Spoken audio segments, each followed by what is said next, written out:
Buenos días, hermanos. Continuamos con nuestra escuela bíblica dominical, la Biblia libro por libro, tomo 8. Estamos en el estudio 17, seguimos en el libro de Jeremías. Hoy estamos en la parte 2 de este estudio llamado a la humillación. Nuestro versículo clave se encuentra en Jeremías 13:16 y nos dice: Dad gloria a Jehová, Dios vuestro, antes que haga venir tinieblas y antes que vuestros pies tropiecen en montes de oscuridad, y esperéis luz y os la vuelva en sombra de muerte y tinieblas. Hermanos, la parte 2 de nuestro estudio tiene por título Consecuencias de la soberbia. Y la porción de la escritura está en Jeremías 13, del 12 al 14, y así nos dice la palabra de Jehová nuestro Dios. Les dirás pues estas palabras: Así ha dicho Jehová Dios de Israel: Toda tinaja se llenará de vino.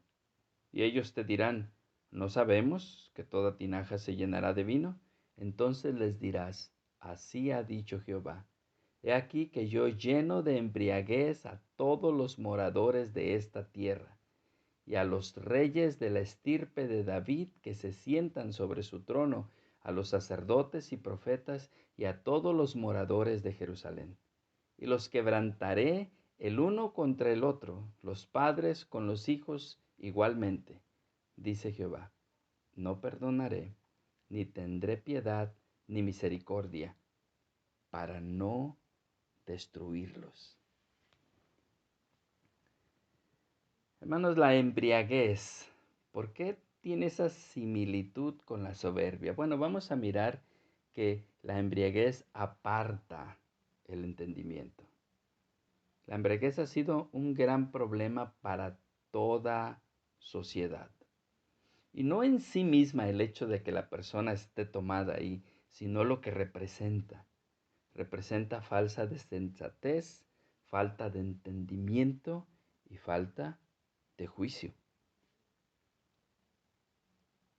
Nuestro Dios, por medio del profeta Isaías, en el capítulo 28, versículos 7 y 8, nos ilustra de esta manera. Pero también estos erraron con el vino, y con sidra se entontecieron. El sacerdote y el profeta erraron con sidra, fueron trastornados por el vino, se aturdieron con la sidra, erraron en la visión, tropezaron en el juicio, porque toda mesa está llena de vómito y suciedad, hasta no haber lugar limpio. Esa es precisamente la condición de la embriaguez. Es trastornado el entendimiento, es aturdido el que debería de hablar con precisión. Tropiezan en el juicio, erran en la visión, dan mal la enseñanza, comunican mal el mensaje, porque momento a momento se va ensuciando y llenando de suciedad todo lo que tocan, donde quiera que se encuentran. Así es de que la embriaguez no solo empobrece, pero destruye y envilece. Destruye al individuo, destruye a su familia y envilece a la sociedad que los recibe, la sociedad que les ha abierto las puertas y los ha hecho parte de ellos. Allá en Proverbios 23, versículo 21 y después versículos 29 y 30, dicen: porque el bebedor y el comilón empobrecerán, y el sueño hará vestir vestidos rotos. ¿Para quién será el ay? ¿Para quién el dolor? ¿Para quién las rencillas? ¿Para quién las quejas? ¿Para quién las heridas en balde? ¿Para quién lo amoratado de los ojos? Para los que se detienen mucho en el vino, para los que van buscando la mistura. Por eso es que la soberbia tiene tanta semejanza, y aquí el Señor habla de que van a ser embriagados y van a ser faltos de entendimiento y no van a tener sabiduría. Y va a ser por parejo. Va a ser desde el rey hasta el pueblo común. Pero esta es la situación de la embriaguez, de que se pierde el entendimiento. No se entiende, no se piensa con cordura, No hay sabiduría en el que se embriaga, y una vez embriagado empieza a corromper, empieza a ensuciar, empieza a envilecer y termina destruyendo. Miren qué interesante es esto. Destruye a los que lo aman. Destruye a los que se preocupan por él. A ellos son a los que afecta, a los que lastima, a los que ofende. Porque es precisamente falta de entendimiento y sabiduría lo que predomina en aquel que se da al mucho vino, aquel que se deleita en los placeres del alcohol. Ahora, ¿qué tendría que ver esto con la soberbia y con Israel? Bueno, su soberbia los había apartado de la sensatez porque se habían apartado de Dios. La ausencia de Dios en la vida de una persona tiene consecuencias bien específicas y son consecuencias similares a aquel que se embriaga. Miren, primero, desaparecen los límites de la conciencia, aquellos límites que por la gracia de Dios están puestos en el hombre, que aun cuando no conozca la ley de Dios, sin embargo, porque Dios ha puesto sabiduría y eternidad en el corazón del hombre, entiende que robar es malo, no cuando roba, sino cuando le roban. Entiende que mentir es malo, no cuando miente y se beneficia de esa mentira, sino cuando le mienten y se siente ofendido porque descubre la verdad. Así es como la conciencia de alguna manera va estableciendo límites. Pero la soberbia, al igual que la embriaguez, porque la soberbia, aquel se aparta de Dios y crea un Dios a su imagen y semejanza, semejante a él, empieza a perder estos límites y empieza a sobrepasarlos, al punto de que el padre se levanta contra el hijo y el hijo contra el padre. Se embrutecen en la maldad tanto el rey como el príncipe, el sacerdote como el levita, como el profeta y como el pueblo en general. Se pierden completamente. La carta a los romanos nos describe un poco esta situación. Allá en el capítulo 1, versículos del 18 hasta el fin de este primer capítulo, nos hace ver cómo cuando el hombre se aparta de Dios y se va tras vanidad, le da honra a la obra de sus manos, a cosas de madera, de piedra, de oro, de cristal, de lo que quieras, del material que quieran usar, pero al fin y al cabo es obra de sus manos, producto de su imaginación. Todo aquel que se va tras la imaginación y les adora, empieza a perderse en el pecado. Y una vez que el Señor les abandona o les entrega la concupiscencia de sus pensamientos, no hay límite para lo que aquel hombre o aquella mujer pueden hacer. Porque si existe alguna aberración, la harán. Si existe alguna maldad que no querramos ni siquiera mencionar porque se nos aturden los oídos de lo fuerte que es, lo harán. Si existe algo indecible que aún entre los peores hombres ni siquiera se comenta, lo harán. Porque cuando se apartan de Dios, hermanos, ¿de quién proviene la sabiduría? ¿De quién proviene la inteligencia? ¿De quién proviene la misericordia? ¿De quién proviene la bondad? Porque todas estas cosas, aún en el peor de los hombres, cuando no se ha apartado de Dios por soberbia absoluta, sino que en su ignorancia y en su pecado está lejos de Dios, pues por cuanto todos pecamos estamos destituidos de la gloria de Dios, aún ese hombre siente amor por su madre, siente amor por sus hijos, siente respeto por su padre, siente amor por su esposa, la madre de sus hijos, aun cuando la engaña, aun cuando ande en algún otro lado cometiendo adulterio, aún siente cierto respeto. ¿De dónde sale todo esto? Cosas que Dios ha puesto en el corazón del hombre por gracia, por misericordia. Pero cuando aquel hombre le da la espalda a Dios, se aparta de él, al igual que el que está completamente embriagado, de pronto ya no respeta a su hijo, y ya no respeta a su padre, y ya no respeta a su amigo, y ya no respeta a su esposa, y ya no respeta a ninguna autoridad, y habla y dice, porque los límites de su conciencia han venido a ser superados por su embriaguez. Bueno, igual la soberbia. Cuando Dios nos abandona y nos deja que le demos rienda suelta a la concupiscencia de nuestros corazones, no hay límite para la maldad. Ahí se encuentra Judá. Ahí precisamente se encuentra. Y esta es una de las consecuencias de apartarse. Llegar al precipicio en donde una vez que empiece a caer, ya no se va a levantar. La otra consecuencia es que sin la misericordia de Dios, aquel hombre tiene que enfrentar el juicio de Dios y pagar el justo precio por sus pecados. Y esto es lo que está a punto de suceder. Y el Señor ha enviado profeta a avisarle a Judá para que se arrepienta y para que se vuelva a Dios. Pero su soberbia lo va a llevar a la cautividad. Hermanos, podríamos decir que esto hoy en día pues no pasa. Diríamos, no pasa algo semejante. Ni siquiera nosotros nos hacemos un Dios a nuestra imagen y semejanza, no. Creemos en Jehová de los ejércitos. Nos congregamos, le alabamos, le adoramos, leemos la Escritura. En la superficie todo esto hacía Judá.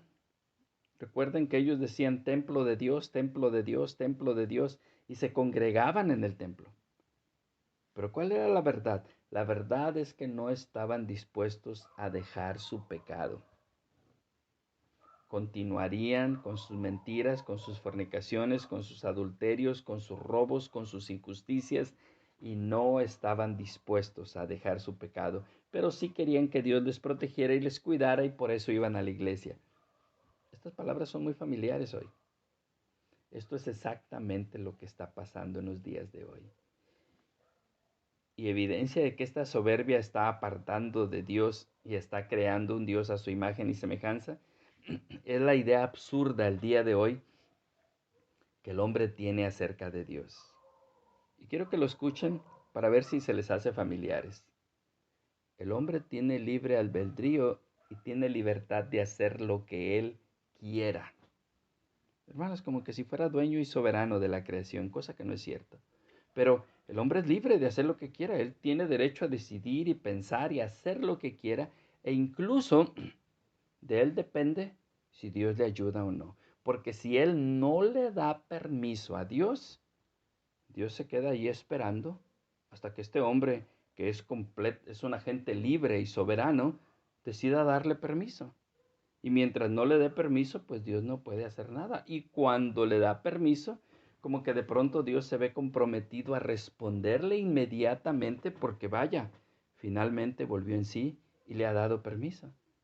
Y esa palabra es tan común que continuamente se dice, dale permiso a Dios, déjalo ser Dios, déjalo que Él manifieste su poder y su gloria. Él quiere hacerlo, pero tú no lo dejas. Y digo yo, ¿puede llegar la soberbia más alto que eso? Que de pronto el hombre tenga autoridad sobre Dios de decirle, te doy permiso, hazlo, o hasta aquí llegas, no te doy permiso, no lo hagas. Hasta ahí llegó Judá. Y hasta ahí ha llegado mucha gente. Ahora, ¿no es eso acaso un Dios a su imagen y semejanza producto de su imaginación? Hermanos, pregúntenle a Jonás. Abran el libro de Jonás y pregúntenle, oye Jonás, ¿respetó Dios tu libertad? Le dijiste, no voy a ir, y tomaste una embarcación hacia otro lado y dijo, bueno Jonás, si tú has decidido no ir, yo no puedo interferir en tu libertad, tú eres libre de hacer lo que quieras y bueno, me buscaré a alguien que sí me escuche y que sí atienda mi súplica.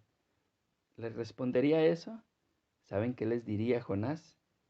Que Dios apagó su soberbia, que cuando él quiso huir, Dios envió un gran pez y se lo tragó y pasó en el vientre de aquel pez 3 días y 3 noches y experimentó el terror del Seol y se humilló y pidió perdón y reconoció la soberanía de Dios.